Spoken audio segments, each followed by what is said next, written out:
Hello and welcome to episode 83 of the podcast we call Two Chairs Talking. And it's a special episode today. We have a special guest who we'll introduce very shortly. But just to go around the table, we'll introduce people. Perry, my co-host Perry Middlemiss is here as always. How are you, Perry? I'm good, thanks, David. And oddly enough, we're doing this particular recording face to face. Indeed, very rare in the annals of the old Two Chairs Talking. We're doing it in Perry's house too. And our special guest here is W.H. Chong. Yes, hello David, hello Perry. Chong's been on our podcast before. Perry's interviewed him before, so we'll have a chat later on about a couple of books. So, are there any news? There's not a lot of news around, especially in the awards arena, because finally we've got to that part of the year when there aren't many more awards left to hand out. Thank goodness. Thank God for that. I mean, you can get to the point where you can get overloaded with awards and awards news within the SF and mystery fields, but I think we're pretty much done. There might be one or two left to come through. There's probably a few Australian Literary Awards that we're interested in, Premier's Awards and stuff like that. Prime Minister's Literary Award, has that still got to come? I think that might still have to come, yeah. Yeah, I think that's still got to come. But anyway, so that'll be around some stage. But what we'll get next is the Best of the Year, which generally comes out in December. Yeah. In the newspapers, the New York Times Best of the Year. Because they're trying to sell the books for Christmas, aren't they? Right, really, pretty much. So that'll be out and about pretty soon. But the main piece of news I have is a bit unfortunate news about the death of the SF author Greg Bear, who passed away yesterday. He'd suffered a series of strokes and passed away in hospital yesterday. Now, he's been around for quite some time. He was 71, born in 1951. His work covered a lot of major SF themes over the years, such as galactic conflict, parallel universes, and accelerated evolution. He won the Hugo Award for his novelette Blood Music in 1984 and for his short story Tangents in 1987. And he won 5 Nebula Awards in total, 2 for Best Novel, and they were Moving Mars in 1995 and Darwin's Radio in 2001. I remember Darwin's Radio, that was good. So it's going to be a while before we get to those on the Hugo Time Machine. I think so, yes. Sometime. And I also found out that he was one of the co-founders of the San Diego Comic Con, which is a pretty amazing piece of cultural information. So it's sad to see him go, but unfortunately all things must pass. Indeed. And that's about it for that news. Yeah. Well, I was just going to say that I remember reading Darwin's Radio, which I thought was very good, but I think of him more in terms of the science fiction novels Eon, and I think the following one was Eternity, was that right? There's a series I think there's a trilogy of them, which is all about this infinitely long tunnel that's been drilled through space-time, kind of, and there's a city moving along the axis of this tunnel. It's a great concept. Okay, all right. One of those big things that big concepts in science fiction. Maybe we need to revisit. We should have talked about it on our mega structures episode. Well, maybe we can do another one. But it was a very popular episode. I have to tell you that. Oh, okay. Well, that's good to hear. People like big things. Ooh. Okay, big things and big things blowing up. I think that's probably it. Okay. So we're now going to move on to talking about a few books we've been reading recently, and these are a couple of books which are very kindly given review copies by Text Publishing. So thanks to Text Publishing for that. And we're going to start by talking about the latest novel by Garry Disher in his Paul Hirschhausen series set in South Australia. So do you want to talk about that? Yes, I will. Thank you, David. Day's End is the title of this one. This is the 4th in the author series of novels featuring Paul Hirschhausen, otherwise known as Hirsch. He's a police constable in the small town of Tiverton in South Australia's mid-north. It's not quite based on borough, but it's around that particular area, if you know the mid-north of South Australia. So Hirsch's rural beat is very large indeed, and at one point he likens it to the area of Belgium to somebody when he's trying to tell them that he can't be everywhere all at once. The previous volumes in this particular series were Bitterwash Road in 2013, Peace in 2019 and Consolation in 2020. And it's very good to see him back with a new entry in this particular series because it is actually becoming one of my all-time favourites, I think. So anyway, this particular novel starts with Hirsch showing an international visitor, Jan van Sant, around the area of his town. She's come to Australia looking for her backpacker son who has gone missing. And his last known whereabouts were on a large sheep property on the outskirts of Tiverton, where he'd been working as a jackaroo. Now, while Hirsch is doing that is showing Van Sant around the town, he gets a call comes in about a roadside fire in the town, which turns out to be small, burning an old suitcase. But the interesting thing about this particular suitcase is they discover that it contains a male body. But they also determined that it's not that of the missing young man. So they have two particular problems that Hirsch is facing. So Hirsch's investigations begin, and apart from the missing boy and the dead man in the suitcase, he has to handle incidents in this book ranging from dog chasing children on bikes, his partner's daughter being bullied and harassed on social media, the shooting death of a prize ram, a dispute over a large artwork carved into the countryside, some vandalism of the local First Nations centre and a couple of Telstra telecommunications towers. He's also going to deal with COVID deniers and anti-vaxxers because, of course, this was written during the period of the COVID lockdowns. There's also the misuse of some police videos, and there's also evidence that there's a white supremacist group in the area recruiting local young men and women. And the list just goes on and on. All these various things that he has to deal with while he's a small town copper in this small town. So basically he's up to his ears in crimes, really, and some of them, crimes, possible crimes, community disturbances and the like. Everything that a normal small town copper would have to face on a day-to-day basis. But this is not to suggest that this is all mundane and boring, of course. On the contrary, Disher is the master of descriptions of country towns and their inhabitants in a time when interpersonal relationships are being strained by social media and pandemic restrictions. And the reader should have no worries about the fact that all of these separate threads hanging loose. They all can become resolved at the end rather satisfactorily, some rather tragically, as you might expect when you've got people that are missing or dead. But we won't give away any spoilers in that regard. Now, Hirsch himself is gradually integrating himself into the local community. He wasn't born there. He's posted there by the police.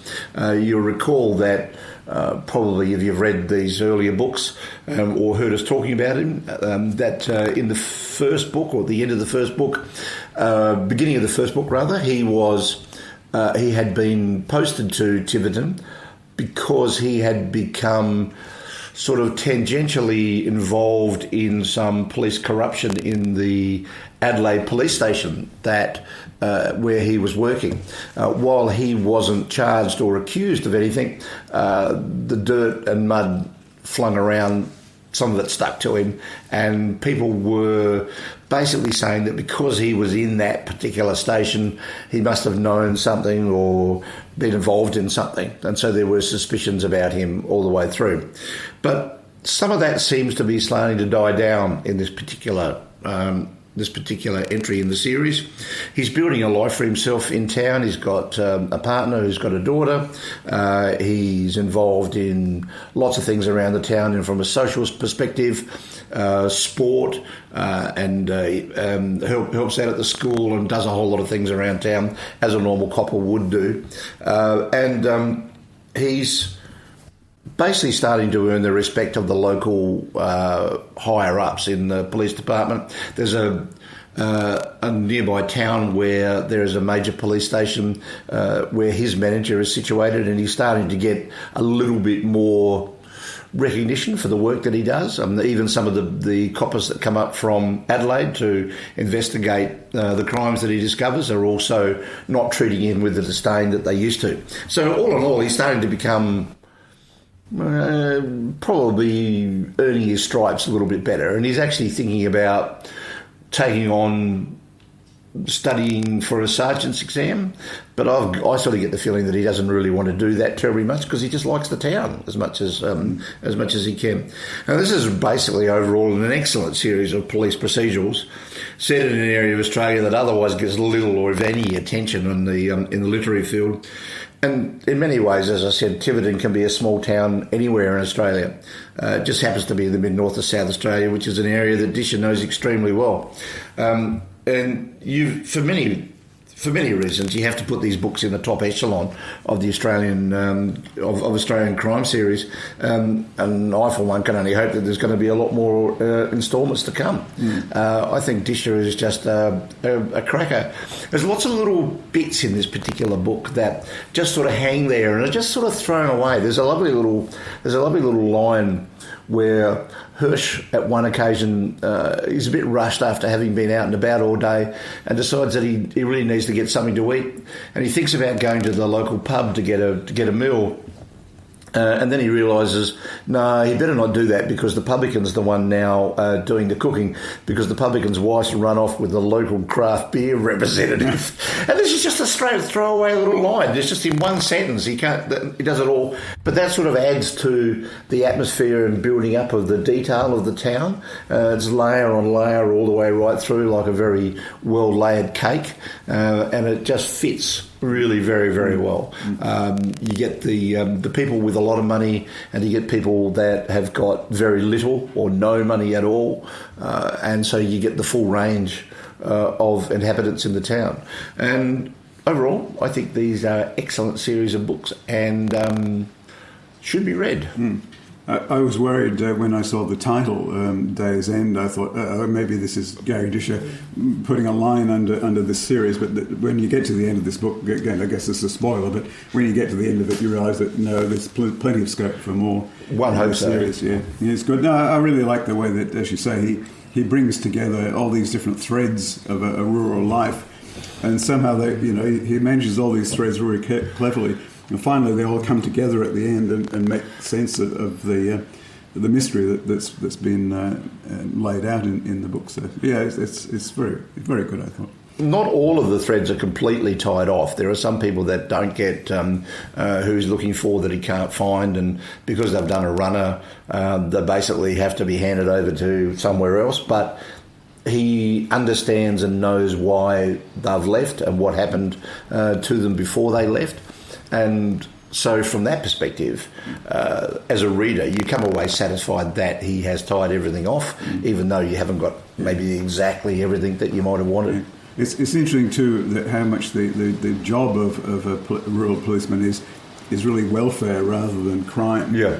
There's just one line I pulled out, which he's just been talking to some local who's been having problems, and he drives away, realising yet again that he could never fully help people, never fully tackle or solve the headaches that came his way. And that's his life. Starting to get a bit of rain, so you may hear this on the recording. All right, well, we move on from that, and we'll talk about the other book, which we got a review copy from text is Limberlost by Robbie Arnott. Now, Perry and I have talked in the podcast before about Robbie Arnott's first couple of books, both of which are excellent. So we were really looking forward to this latest book coming out, Limberlost. But I thought this was brilliant. It's beautifully written and very moving, and it's certainly one of the best books I've read all year. If you've read the first couple of his books, you won't be surprised at how well it's written, because his first book, Flames, and his second book, The Rain Heron, are also beautifully written, beautiful writing, quality of the writing.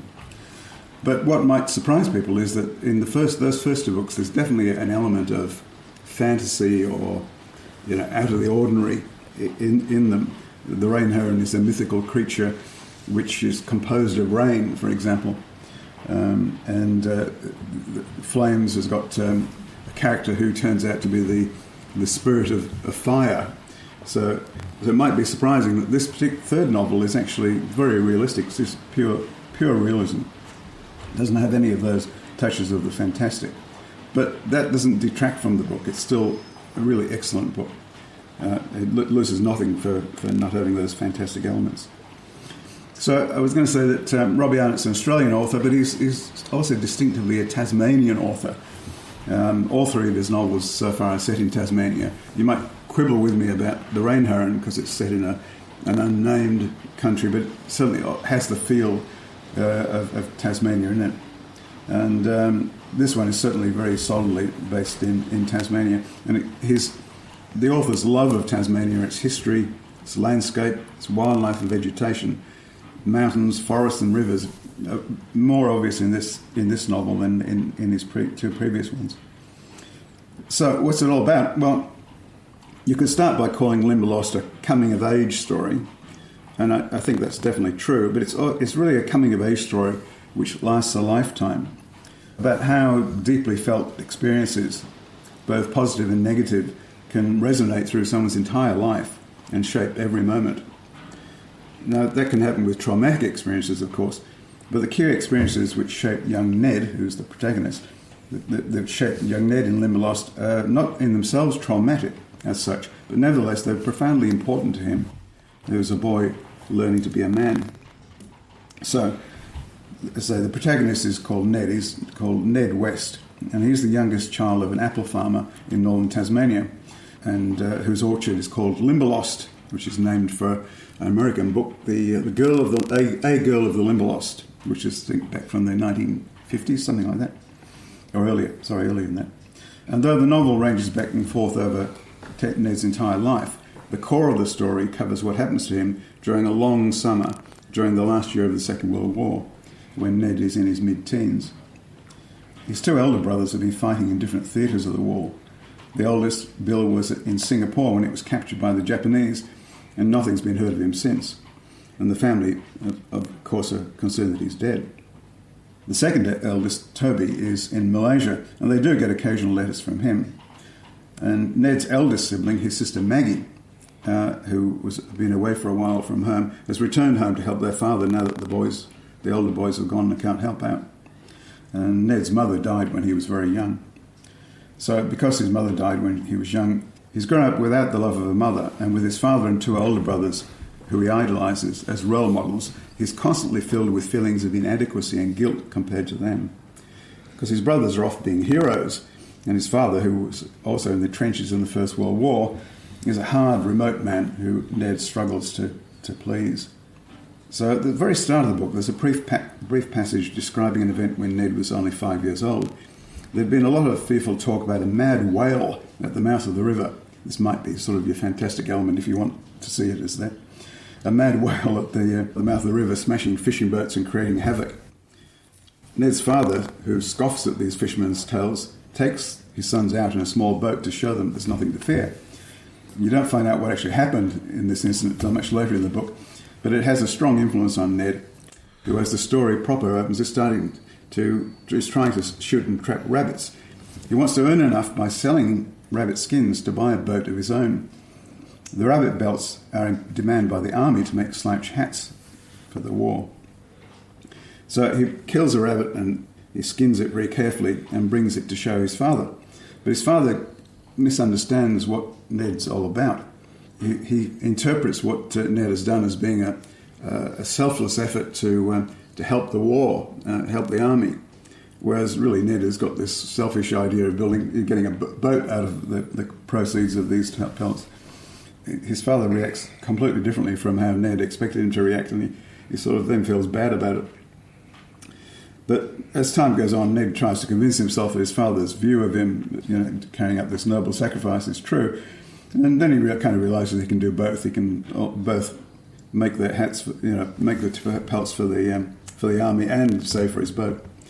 So he eventually sells the pelts for a good price, and his father's sort of gives him a sort of backhanded compliment. He negotiates with the guy who's selling the pelts to, and gets a good price, and tells his father how he did. I'll just quote this a little bit. The old man drew on a faint, tired smile. "Well, you're either a hard lad or a thick one, although you don't seem thick to me." Ned was strangled hot and mute by this compliment. In this moment, life was not brimming with conflict. His skill was not linked to guilt or shame. So, this is a really sort of backhanded comment he gets, a compliment he gets from his father. And that's about the best he can hope for. And his sister Maggie, who's come to live with them, he hardly knows. She's been away from home for quite a part of his life. And her approval is rare and criticism frequent, though he longs to please her and to at least partially fill the place of her absent brothers. But then he fails to recognise that one of the farm's horses has gone lame and he doesn't do anything about it. And she's furious. She's furious for days about it. So there are two main events during the summer which shape the rest of Ned's life. Firstly, Ned eventually does get his boat. He buys it second-hand from someone, and it turns out to be an unexpected treasure. He's dreamed for years of his brothers returning from the war and being able to show them his boat, of his skills that he's required in being able to navigate it effortlessly on the river. But that, in fact, never actually occurs. And through his selfless actions to help his father's struggling business, instead, Ned is led to a point of deep grief. Which I won't give that away as a spoiler. The second major event is that in trying to trap whatever creature is trying to dig under the fence to get to Maggie's chickens, instead of the suspected fox or Tasmanian devil, he finds out that he's trapped a native quoll, which is a carnivorous marsupial about the size of a large cat. Its leg is broken and is stuck in the trap, but as Ned moves to kill it, he can't bring himself to do it. So he secretly keeps the quoll in a crate and he feeds it by giving it scraps of rabbit meat. And this goes on for many months. But Ned is actually very bad at keeping secrets.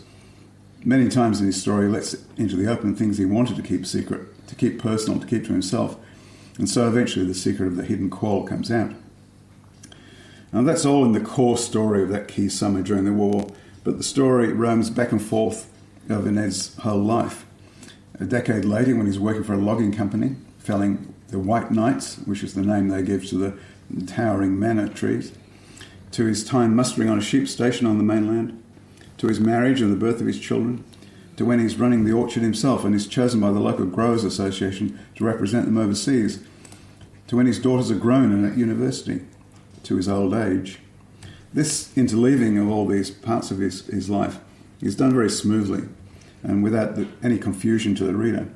And at each point we see how the events of the key summer have affected Ned's thinking and actions. The conclusion of that summer and of the book is a deeply moving incident, which again I won't give away.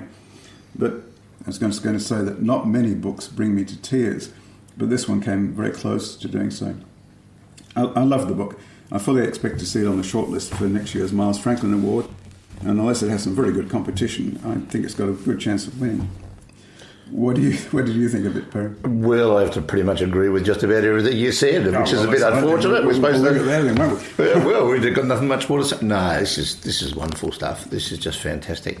The writing's of a quality that it's simple but complicated, and that's hard to describe. So I just want to read a little bit from near the end of the... It's a book you want to quote from. That's right. All the time, isn't it? Here's a piece from near the end of the book, which doesn't give away any spoilers, but gives a bit of an idea of Arnott's style and style of writing and the way that he goes about it. When the summer died, it went quietly. There was no final exclamation of heat, no furious storms, no flourish of violence. The season just came to an end and lay down. Instead of constant stifling dryness, the days began to hold whole catalogues of weather. Dewy mornings, warm lunchtimes, gusty nights. Skirts of rain drifted over Limberlost on little skips of wind, greening the grass, brightening the leaves. The sky shifted from brittle blue to something softer, a pale colour interrupted by streaks of thin, uncertain clouds. At dusk, it glowed peach and salmon. Beneath it, the river lay steely and waveless, cut by the eternal rhythm of its whirlpools. The sun retreated. Autumn's grace crept forward. It's lovely. It's just fantastic. Yeah. I mean, it's just so evocative of what's happening in the change of the seasons there, but done really well. You know, the idea that, that you've got a pale colour interrupted by streaks of thin, uncertain clouds.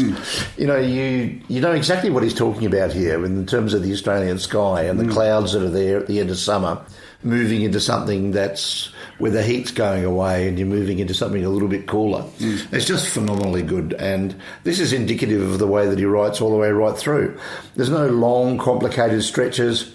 It's just beautifully written and lovely to read, and it flows brilliantly. Now, as you also said, that it does jump backwards and forwards down the decades. You'll be dealing with one particular thing, and then it will move to something much later in Ned's life. But everything is connected. Yeah. And you've just got to stick with it, and you will find where the connection is. And it just builds the picture of Ned and his life and what happens to him. It's a very good portrait of an Australian male who's struggling with emotions and is struggling with communication. Because he really does find it difficult to communicate with people. It's just a classic Australian male, and you get a really good view of the whole thing, the things that he does wrong, the things that he does right, the things he does right but he doesn't get any recognition for, but he does them anyway because he thinks that's what he feels as though he should be doing. And I was very impressed with the way that Ned's character comes across here. It all just flows beautifully. And yes, I agree with you that I think that if this is not on a lot of the literary prizes next year, the short list of literary prizes next year, something's very wrong, because this is about as good as you're going to get, I would think. I gave this a very high score, and as I thought that I think it's if it's not among the best, it's because it is the best book I've read this year, I think. I don't think that I've read another novel that's as good as this one. Yeah, it's excellent. Yes, it is. All right. We move on from there? I think we shall, yes. I think we should talk to the person who designed the cover of the book that we've just been talking about. Well, both the books that we've just been talking about. I want to talk to Chong, because he did both of the covers of these two particular books. And the first one I want to talk about is the Garry Disher, Days End, which I have a copy of here, which I'll show the listener and show Chong. And I asked you before we started talking about this as to whether you'd chosen this particular photograph for a reason, and you said that I thought that it was from South Australia, and you said... I said that I had done my research, and it is from the area in which the book is set. Yes, and while it looks like a fairly generic countryside, and you could basically say, well, that could be anywhere in Australia. Well, no, it actually can't, because being an ex-South Australian myself, I can actually recognise the Stobie poles that are in this particular photograph. What on earth is a Stobie What pole? is a Stobie pole? This is a little bit of information for you. Those large poles that are holding up the wires are called Stobie poles, and they only come from South Australia. And Stobie poles are this very strange, peculiar pole that is built... From Stobies? No, they're actually built from... how do I describe this? They have two rails or YouTube beams on the end, stuck about, I would have said probably 18, 20 centimetres apart, and filled with concrete. Now, they've probably got beams that go across them to hold them apart, and they're filled with concrete. And they are what's used for telegraph and electricity poles in South Australia. And I don't believe that they've ever been used anywhere else. So as soon as I saw them there, I had a look at it, and I thought, had to get my glasses on to have a look. I said, yep, that's a Stobie pole. And that's why I knew it was from South Australia. Yeah, well done. So you are able to, if you agree, vouch for the authenticity of this book from front to back. Pretty much. Because he writes about an area in which you grew up, does he not? Near. About I was about probably 60 kilometres away from there. Well, that's well within the area. Well, it's well within the. I grew up in what was referred to as the mid-north, but I'm right over by the Flinders Ranges. He's more over towards the middle of the mid-north, over towards the Murray River. So he's a lot closer to the Murray River than I am. But yes, that's why I can read this and go, yep, I recognise all of this. I know what he's talking about. I know the weather that he's talking about, and I know the countryside and what it's like and what the rains are like. the small holdings that the farmers have. But some of them get really, really, really big. But where I grew up, a lot of the farms were mixed farming, so there was a bit of wheat, bit of sheep, but they were small and only just enough to look after one family, and that was it. But he's very accurate. He's very accurate. So how did you go about finding that photograph? I used a thing called Search Field. Okay. I inserted all the names and all the names of the towns and whatever, and I looked until I found something suitable. And you were able to get the rights to it, obviously. Yes. It also, of course, had to be an evening shot because of the title. Yes, that makes perfect sense. And did you design all the covers for these Hirsch series? I have. In fact, I think I'm able to say this. I provided the title for the first in the series. Is that right? Wow, very good. I think we were in a state where we didn't really have a title. I said, well, look, he goes down this road all the time, so why don't we name it after the road? And there you had it, Bitter Wash. Yeah. Which is a great title. It's a good title, and it's a good name for a road, and it's a good title. It's a wonderful evocation, isn't it? Bitter Wash. Bitter Wash is what every crime novelist sort of is. Yeah, that's right. That's right. It is. And so when you come to designing a series like this, there's a great deal of consistency from each title to the next. Well, when I did Bitter Wash Road, which is quite a few years ago now, I didn't know it was going to be a series. We didn't know. I mean, that was the first book, and it may or may not have continued. Who would have known? So, no, that was a one-off. And then I think at some point Garry decided to do more. Well, I think what makes them stand out is the typography. I mean, that's this great sort of distressed sort of look to the. So that typography started with Peace. Yes. And that was when Garry, I think, had decided this would become a series. I see. And at that point, we thought, let's give it a serious look. Yeah, so we retro-designed the first book in the series for a reissue later on. Yes, I thought I'd seen it with that kind of typography to it. So when you come to design, this obviously it's your profession. You read every book that you do the cover for? I read every fiction title, but for example, because of the way publishing works, quite often I have to do this quite a long time ahead, like a year ahead sometimes. And the case of the latest Disher, I can say that I haven't read the book. I read the 3 or 4 chapters which were available at the time to read, and I had discussions with the editor and so on. And so the cover is not based on the whole book, which I'm yet to read. I'm saving it up for Christmas. Fair enough.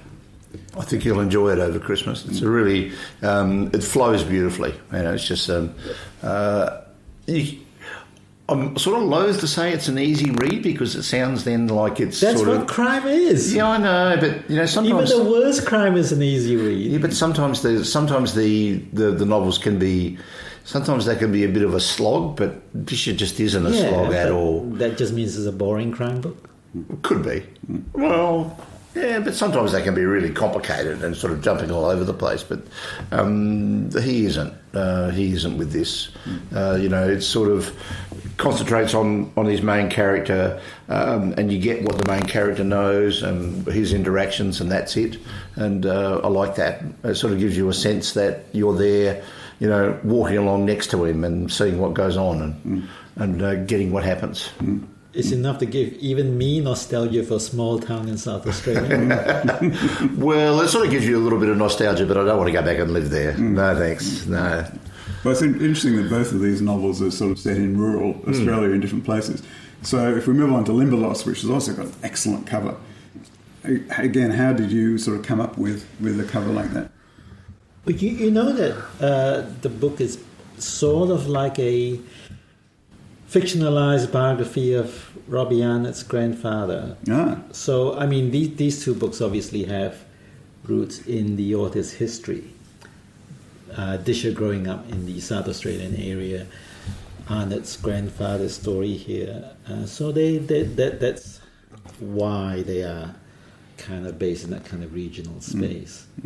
And this cover comes out of reading the manuscript, which was finished, if not edited.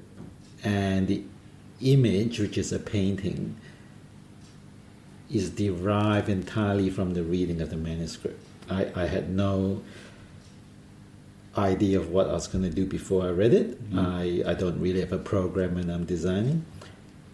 And one night I just had this thought, it kind of looks like this. And it's very hard to describe that kind of thing because all I had was some image in my head which I knew could translate into a non-realist painting. And I made a little scribble on a bit of paper which is about 3 inches by 2 inches, and I sent it to the editor and said, I'm thinking of this, what do you think? And he shopped it around the office and he said, okay, let's have a look. So then I painted it, and it's quite a sizable piece. It's like a meter by something. So then after all that effort, the question is, what would the author think? Thankfully, the author thought, okay. And I think his remark to the editor was something like, I was hoping it'd be something with a natural, with nature in it. And this looks just like something out of the book. Great. Which is true. It is something out of the book. Well, it's got two of the main motives from the book, the boat. Yeah, you can see that as the boat. As the boat, and then the trees. Yeah, it's good. Do you ever have a situation where an author doesn't like the cover you've designed? Oh, yes. So many times. There is one, in fact, that's out in the shop now, which I won't name, which had to go back to the author 4 times, I think, which is quite a lot. Certainly quite a lot for me, anyway. And this going to the author is quite a process because it means it has to be approved, if that's a term, by everyone involved in the book in the office. So it may have had up to like 6 or 7 ticks in the box before it goes to the author. And to do that 3 or 4 times is a lot of ticks in the box. I can imagine, yeah. So everybody gets seriously sick of it after a while. Yeah. Well, you don't really want to do design by committee, do you? But I suppose in your sort of circumstance, it's kind of like that. Well, it's approval by committee, which is a slightly different thing. Yeah, no, it's not. Yeah, they're not actually putting their oar in about the actual design, but it's approval by committee design, before the potential veto by the author. What a pain. I can imagine that. So the great dream of the cover designer is to produce a design. I think the term I would like to use is undeniable. That the second that whoever needs to approve of it sees it, they go, okay. Yeah. And that's what you want. Yeah. You want it to be okay all along the way up to the author. So you want basically the image that you put there to be as part of the whole of the package, and it's always going to stay as that part of the package. I think what Chong's trying to say, I'm putting words in your mouth here, but that it has to look inevitable. That cover is almost the inevitable cover for the book. I think that's right. You've got to look at it and think, of course, that is what this book is. It's interesting that we've discussed this a bit occasionally, that some of the covers that you've done for some of the books for text publishing that have gone on to be published overseas have had a cover which is different from yours, but utilises a lot of the design elements that you put into the original one. So that's interesting, and that's where that comes in, is that idea that there is a certain image that you think of when you come with that particular book. Even if it's slightly manipulated, it's still there. So I guess it's a difference between, say, a conceptually based design or image as opposed to one, say, like Limberlost. So Limberlost is a unique image because it's painting based on the manuscript, whereas Days End by Garry has a cover featuring a photo of the area in which the story is set. So you could find any number of photos that might well fit that kind of idea for a cover, whereas you couldn't replicate this painting without basically copying the painting. Yes, in that instance. It'll be interesting to see what some foreign publishers make of this. Is Arnott being published overseas here? There was a variant on your Rain Heron cover, wasn't there? Most overseas, well, let me rephrase that.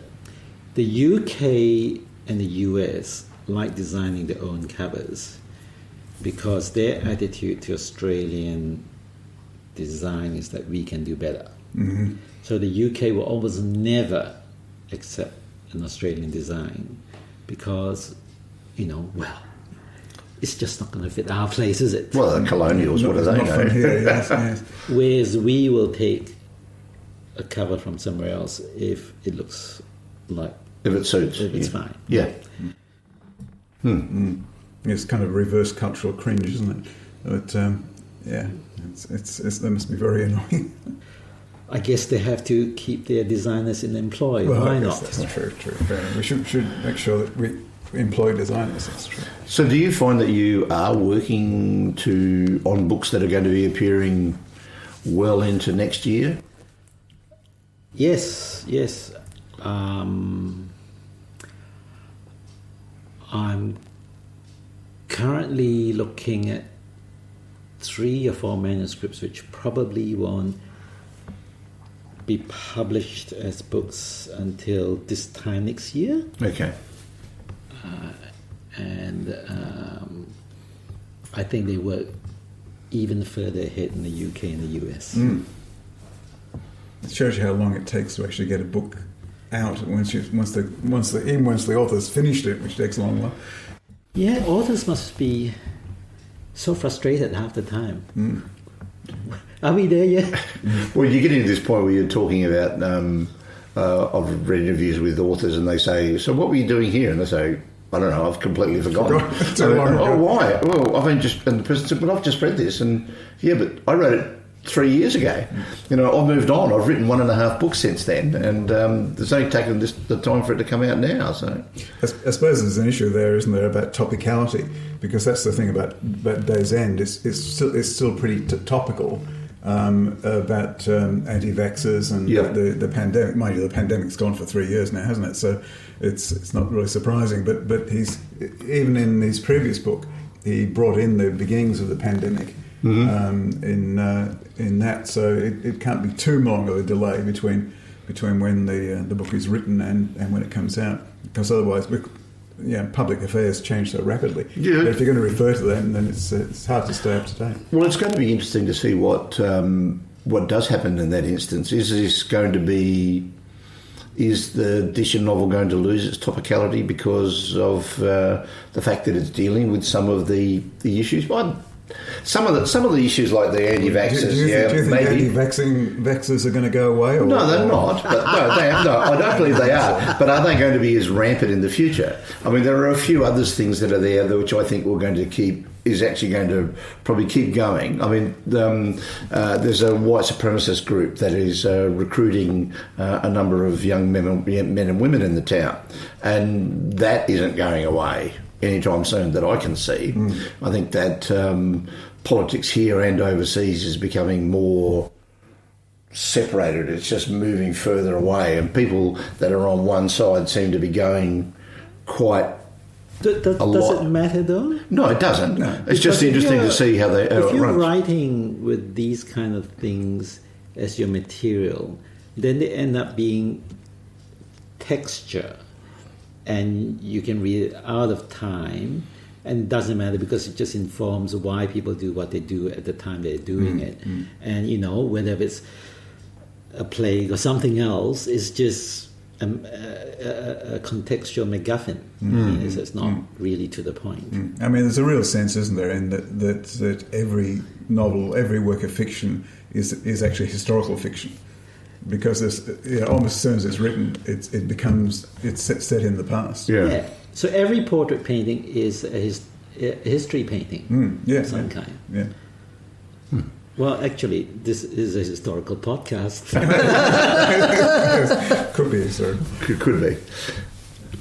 Yeah, there you go.